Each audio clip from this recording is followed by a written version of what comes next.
Meghalaya high court ने 10 दिसंबर को अपने फैसले में केंद्र सरकार से अपील की है कि भारत को इस्लामिक देश बनने से बचाया जाना चाहिए और साथ में ये भी कहा है कि आजादी के समय जिस तरह पाकिस्तान इस्लामिक देश बना, उसी तरह भारत को भी हिंदू राष्ट्र बनना चाहिए था। जस्टिस सुदीप रंजन सेन ने अमन राणा नामक एक व्यक्ति की याचिका पर सुनवाई करते हुए ये टिप्पणी की। आइए जानते हैं जस्टिस सेन ने किन किन मुद्दों पर चिंता व्यक्त की।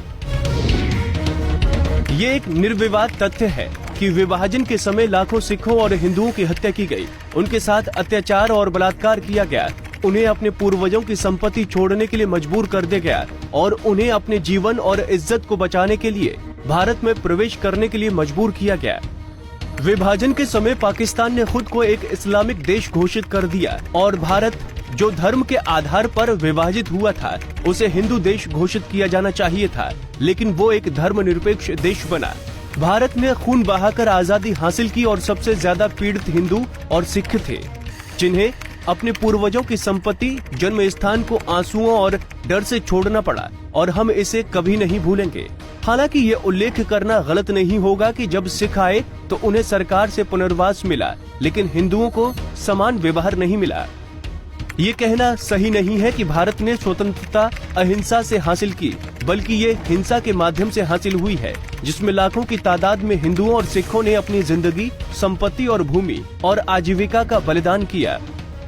आज भी पाकिस्तान, बांग्लादेश और अफगानिस्तान में हिंदू, सिख, जैन, बौद्ध, ईसाई, पारसी, खासी, जयंती और गारो पर अत्याचार किया जाता है। उनके पास कहीं और जाने के लिए कोई जगह नहीं है और विभाजन के दौरान भारत में प्रवेश करने वाले हिंदुओं को अभी भी विदेशी माना जाता है, जो मेरी समझ में बेहद अनौपचारिक है, अवैध और प्राकृतिक न्याय के सिद्धांत के खिलाफ है।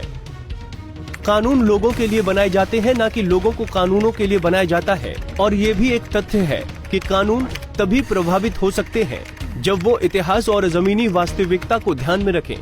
मैं ये स्पष्ट करना चाहता हूँ कि किसी को भारत को एक और इस्लामिक देश बनाने की कोशिश नहीं करनी चाहिए, अन्यथा ये भारत और दुनिया के लिए कयामत का दिन होगा।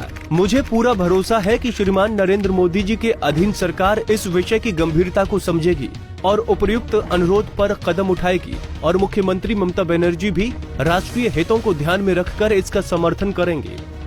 मैं प्रधानमंत्री, कानून मंत्री और सांसदों से अपील करता हूं कि वो कानून पास करें जिसमें पाकिस्तान, अफगानिस्तान और बांग्लादेश से आए हिंदू, सिख, जैन, बौद्ध, ईसाई, पारसी, खासी, जयंती और गारो समुदाय के लोगों को बिना प्रमाण पत्र के देश की नागरिकता दी जाए।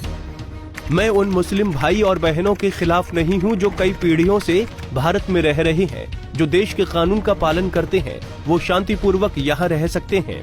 कोर्ट सरकार से आशा करती है कि वो इस अदालत के फैसले पर गौर करेगी और देश और उसके नागरिकों की रक्षा करेगी।